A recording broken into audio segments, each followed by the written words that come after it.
Неприлагодена брзина за условите на патот, односно веројатно околу 100 км на час е причината за тешката несреќа на македонскиот автобус, кој ноќта во неделата се преврте близу Лесковац, Србија, при што загинаа 3 лица, а 32 се повредени, јавуваат српски медиуми повикувајќи се на извори на истрагата.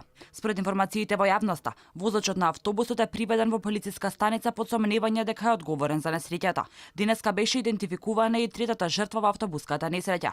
Тоа е 63 годишната ВК од Кавадарци. Предходно беше утврден идентитетот на останатите две жртви, 68 годишната жена од Кочани со иницијали КК и 68 годишен маж од Крушевското село Бучин со иницијали ВШ.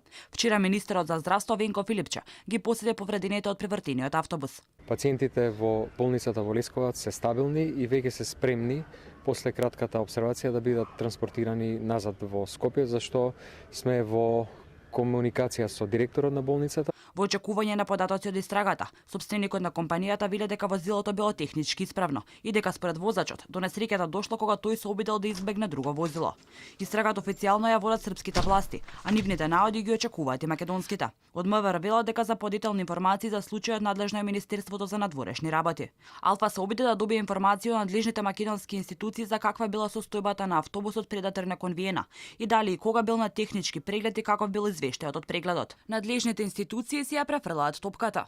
Од Министерството за транспорт и врски за издавањето на лиценци на автобуските превозници велат дека техничките услови не се критериум за издавање на лиценца.